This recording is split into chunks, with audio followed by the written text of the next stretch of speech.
Hello, my name's David Dungate and welcome to UC Partner Summit 2022.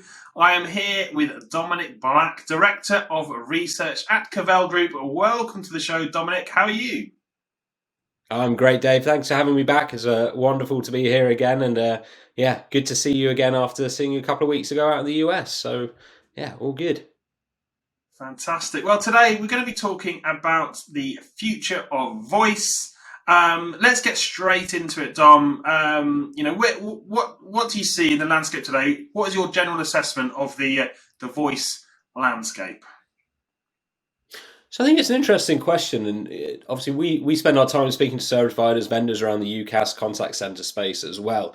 And the big trend we've seen, obviously, well, if we look back 3 or 4 years, I keep getting my dates wrong with COVID of what the past actually was, but pre-COVID, we saw starting to see a shift between moving away from just voice-centric communications and a lot more around chat, a lot more around video.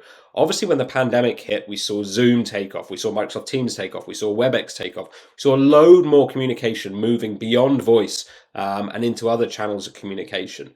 So that's not to say that voice is dead or voice is going away. What we're certainly seeing is there's just more communication channels being used now. So the future of voice, I think, is really interesting because a lot of businesses still see that voice is their core way that they communicate with their customers. When we speak to and do our enterprise research, most of the initial customer contact starts with a phone call now. Still, we're starting to see chatbots playing more and more of a role there at the moment, but still, phone calls are still the key element that most people use to communicate. That said, video is becoming more and more important. We're seeing a large increase in the number of video calls being used in business, video meetings, and I think that's going to grow as a trend going forward.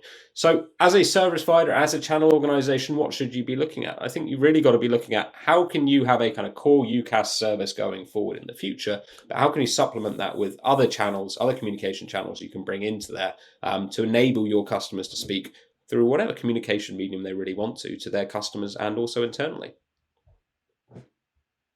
That is an important one. I mean, in terms of from a commercial perspective and from a channel partner perspective, voice is increasingly becoming more commoditized. I mean, are you seeing that as well? And maybe you can talk about maybe some of the areas around that you're seeing partners add value.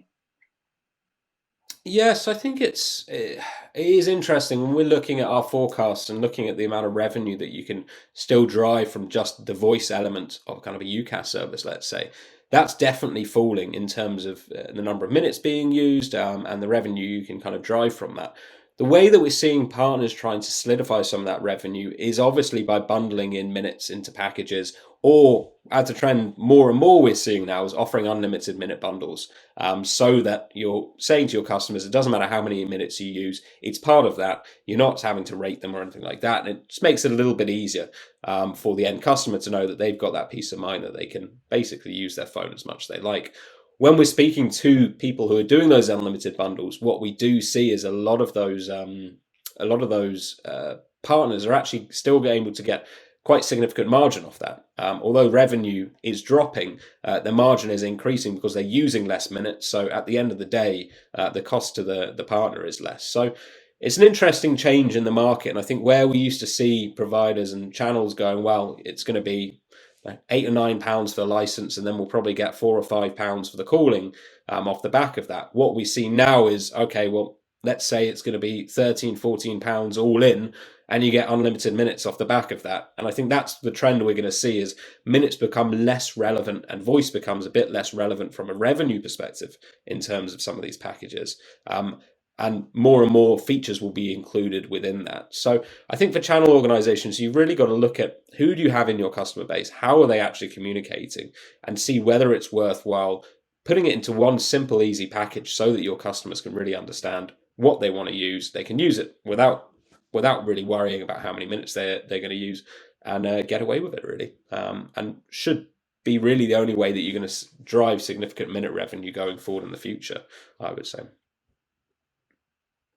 I do want to talk about actually Microsoft. How can we have a talk about the voice and not mention the N word? Obviously huge daily active users are using Microsoft Teams right now. Very few of those are sort of voice enabled at the moment. What are you seeing there? I mean, our channel partners all working towards basically becoming voice resellers for Teams. Is that something you're sort of foreseeing? No, I think obviously Teams is Microsoft Teams is a big it's changed the market irrevocably. But from a voice perspective, what we see in let's say the UK market, Microsoft is only accounting at the moment for around 10% of market share in terms of people using, or if we count all of the UCaaS users in the market. Only about 10% of those are getting their voice through Microsoft Teams and integrating that together. So either getting direct routing or through a calling plan. Obviously, as we go forward into the future, we're going to see that shift change quite dramatically. But even so, if we're going 5 years in the future, we still believe that the majority of the market will still be using a third-party phone system. And Microsoft Teams with direct routing or with Operator Connect or Operator Connect Mobile, a lot will still be using third parties there. I think the other challenge that Microsoft are going to have is how they can get some of those users who are using Microsoft Teams for collaboration, but not integrating that together and using how do you as a service provider serve those channels, serve those customers who go, well, I like Microsoft Teams, but I don't like the phone system, so I need a third party on the back of that there. When we look at our data and look at how those users in Microsoft Teams, not even Microsoft Teams, but how Cloud Comms users are using collaboration. Around sort of 2.5 million phone users in the UK who have voice services, business voice users, have no collaboration capabilities at all. So they're not using Microsoft Teams. Predominantly, we're seeing them in SMBs. There's also a large group of phone users who are integrating with collaboration. Obviously, Microsoft Teams is playing a lot of that. WebEx as well, Zoom with Zoom Phone. And there's a lot of other ones like RingCentral, 8x8, who are all offering their own collaboration solution with voice included as well. There's also this third party as well, who are people using maybe WebEx or maybe using Microsoft Teams, but using a third party phone system underneath it. I think that's really interesting looking at that size of the market. And that's certainly one that we're seeing growing there. And I think for a lot of the partners out there, they're looking at how they can drive revenue streams through Microsoft and working out whether the margin they get selling the full Microsoft suite with voice included and embedded into the Microsoft Teams environment is actually going to be as beneficial for them from a margin perspective as selling their own UC solution on the side of that. It's definitely going to be a really interesting market going forward, how Microsoft Teams plays a role in this. And it's something we're spending a lot of time on. My colleague Patrick spends his life consulting with service providers and channel partners around the opportunities for Microsoft and how they can look at driving significant revenue out the back there. Yeah. So, I mean, talking about service providers, let's pick up on that a little bit. In terms of innovation, what kinds of innovation are you seeing at service provider level when it comes to voice? Are you seeing any for starters? Well, I think one of the things that we see when we just look at voice even as a channel going forward is where the innovation can come from. Is there's still a lot of value locked away in voice that isn't being used at the moment. So voice is, from a recording point of view, a lot of call recording with voice is just record the calls and then you can go back to the calls and look at an individual call later on. That's not much value you're really getting out the call there. So I think where we're seeing a lot of innovation around voice coming through is really around the AI element of that and looking at how you can bring out the data of voice and make that usable without just having to go back and listen to every call. So we're still obviously seeing transcription services come to light. And then obviously on top of those transcription services, we're seeing people pull out data out of that. So how are people actually communicating? What are they saying on these calls? What's the tonality with voice? What's the different ways that voice is being used and communicated with their customers? Are they using the right language? Are customers saying the same things over and over that they've got an issue? Is that something that an AI engine can pick up on and say, well, this is something we need to look at as well? Can they start looking at agent performance and going, well, this agent is not speaking as well as they could do, or they're saying the wrong things. And you're not going to be able to have someone who sits and listens to every call recording. But if you can have something picking up on that voice and going, well, actually, this is an issue, or that person's not resolving these because they're saying that, I think there's a lot of value within that voice side there. And you're seeing a lot of partners and vendors now starting to really try and look at how they can understand that voice element and work with it better. I think when we look at voice as well, we can't kind of shy away from where voice is used now from mobility and things like that, where a lot of the interaction that we used to do with things was through our screen. So you'd set up a call by clicking on buttons and using that. But maybe when we look at voice, it's the other element of it, using smart speakers and things like that, and using voice commands. There's a lot of areas around voice that still haven't really been explored. And I think that's something which we're going to see a lot more kind of innovation coming out, maybe from the hardware manufacturers, of how they can integrate all of that together. So I think voice has a huge amount of potential left that we haven't really dug into, because it's quite difficult to dive into that data set with voice, because it's got to be sorted. And with text, it's quite easy. For messages, it's quite easy because you can look at them and it's in a form already that you can really dig into. But when you've got transcription coming through, when you're doing translation services on the top of that, I think there's a huge value that channel partners can start to leverage to add value to their customers when they're selling voice services through to them. Does that answer your question, or do you want to dive into kind of UCaaS as well? Where are we seeing innovation on that as well? Well, I'd love to dive into UCAS as well, Dom, because how can we talk with one without the other? Yeah, that's a good point. And I think with UCaaS, I think it's coming to a point in the market where there's been a race for features and a race for functionality. And we're kind of at a point now when we look at the market that a lot of people are putting out products which are very similar. And now we're starting to see the big element of where UCaaS is being integrated into other applications. So where UCaaS used to sit as its own separate service of voice by itself, now you're starting to see UCaaS being embedded into CRM, embedded into vertical applications, embedded into other services as well, especially around the contact center. We saw obviously a large focus from some of the big UCaaS providers acquiring contact center assets so that they can enable those together. And I think that's a big area as well for the channel to look at how they can start selling those two products together. Obviously, a lot of channel partners are going to struggle selling contact center. It's not as transactional, I would say, as selling a UCaaS service. But if you look at the revenue that you can drive from the back of that, I think it's going to be really important. When we look at enterprises and look at what they're looking to do in the future, so many of them are now focusing around how can they improve customer engagement. We've seen Teams, and not Microsoft Teams, but all those team collaboration tools really drive forward innovation in internal communication and making internal teams work better, drive efficiency there. And now we're starting to see that focus on how can we drive that in external communications as well. And we're seeing that driven not just for large enterprise, but all the way down to SMBs as well. You take a small company of 1 or 2 users, a lot of those people, if you're selling B2C, for example, are having to sell through multiple different channels. They're dealing with customers coming to them on Instagram, customers coming to them on Twitter, calling in, wanting to speak to them through chat. And as a small business, you're going to want one place that you can manage all of those conversations, manage all of those interactions. It sounds very much like an omni-channel contact center. But you say contact center to these small businesses, and they go, no, we don't have 500 people sat in a room answering phone calls. Now we're starting to see that move much more to an experience center as well. And I think that's going to be really valuable of how you can reposition contact center for small businesses. And I think that's going to be somewhere where you could add a lot of value going forward in the future. Yeah, I do. Let's pick up on that point. The contact center, or not the contact center, in the small business area, if you like. What does that look like exactly? Because the SMBs, they are deploying some pretty rich, customer engagement, plays, with their customers, but it's not the full blown bells and whistles of the contact center that we sort of love and know. Yeah, and I think small businesses still want to interact with their customers.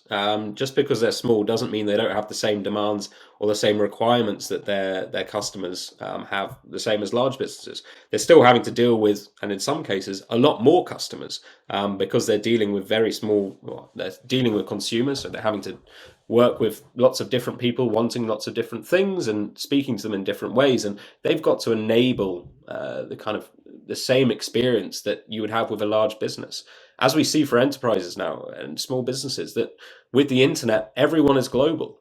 No longer are you kind of refined to speaking with customers who are kind of local area to you. So how can you differentiate your product if you're selling something very different to the others? And a key one that you can differentiate on is obviously customer services. And I think that's an area where contact center obviously plays a massive role in, and customer engagement and customer experience plays a big role in. I think that's where you're going to have to start looking from a small business perspective, is how can you as a channel partner start delivering those services to those small businesses, because they're going to be scared every time you say contact center. But when you start saying, we're going to help you engage with your customers better, we're going to drive more interaction with your customers and help you manage that better, I think that starts becoming a lot more interesting, and it's going to drive a lot more focus, rather than saying, oh, we've got a UCaaS service and a contact center service. Do you want it? I think it's got to be a repositioning of that. And I think you look at a lot of the service providers out there, they're now acquiring assets to serve SMB contact center. I think it's going to be a really interesting space in the future of how that grows, because there's a limited number of contact center agents in the world. We're not seeing that increase or decrease. There is obviously a big shift to cloud, and we're seeing those move from on-premise contact centers to cloud contact centers. But if we can start leveraging those SMB organizations, I mean, you look in most countries, about 97% of all businesses have under 25 users. The world is an SMB market, but we're selling a lot of these solutions that don't fit into that space. So there's a huge market opportunity there, which I think is going to be really interesting to be leveraged by channel partners and everyone in the future. Yeah, absolutely. So, Dom, we're coming towards the end of the session, but I want to just to sort of summarise, I guess, what we've said today. So, in terms of that landscape, coming back to that first question, what is that landscape going to look like from a voice perspective for channel partners and service providers going forwards? And within that, actually, I do want to address the skill set. The channel's always been, or the voice channel's always been, they've got those highly skilled telephony, skills. Are they still going to be needed? So I'll be interested in your perspective on that as well. I think a reseller to me in the future is not just going to be someone who's selling technology, but a key role they're going to be playing as an integrator. And we're seeing this in IT at the moment as well, where IT internally in businesses used to play a role of buying equipment and maintaining equipment. As we're now moving to a cloud world, their role is more, how do we get all these different clouds to work together, and how do we make sure that the software and the technology we buy works better together. So from an IT perspective, from a channel perspective, their role I see is making sure that they're buying or putting the right products in their portfolio and helping their customers either integrate those together or providing a managed service of those integrated services, so that the end customer doesn't have to buy them and do that integration themselves. From our latest research that we saw from our Telecoms Buyer Report, we saw that people want to buy services from one or two providers at the end of the day. And they want those providers to offer a multitude of different services to them. And they'll either look at integrating those together or look at buying those. When we go down to the SMB, that does change a little bit, where we see some of those wanting to buy single solutions from different people. But I think that's purely because they don't have the capability to do the integration themselves or find a partner who's going to deliver all of that. So I think for partners, it's how can you understand what your customers want? How can you bring those into your portfolio? And that might be moving beyond just core voice and offering UCaaS. It might be going, all right, okay, we need to put contact center in there. We might need to put some CRM in there and offer kind of that holistic customer and communication solution in there. We might be looking at adding access and going, okay, well, how can we deliver access? And not just fixed access, but how can we deliver mobile access as well? And big trend we see in the contact center is, well, if we've got agents and high turnover of agents and they're working from home now, how do we make sure that we give them the right access at home, and maybe a 4G, 5G dongle, a MacBook, or not a MacBook, a Chromebook, probably a bit expensive, and a headset as a package that you can deliver to your agents, so that if they want to communicate, they can use that and they can work from home with that. And if you need to take them out of the organization, it's quite easy to go in. You're not having to install fiber in the back there. So I think there's some really interesting product sets and solutions that resellers and partners should be building themselves and taking to market, rather than just having a catalog of services. It's how can you build a whole solution set which is really going to help your target customers achieve their communications and communications and IT goals. Fantastic. Well, Dom, unfortunately, that's all we've got time for today. But thank you so much for joining me and sharing your insights. Dave, it's always a pleasure, anytime. Thank you so much for having me. And thank you for watching. You've been watching me, David Dungate, at UC Partner Summit 2022. Don't forget you can follow all the action on social media by following the Powering Partners hashtag. You can also find out lots more about the channel and the conversations that our partners have been having on the platform. So make sure you have a look around and have a look at some of the other content along the way as well. That's it from me. I'll see you next time.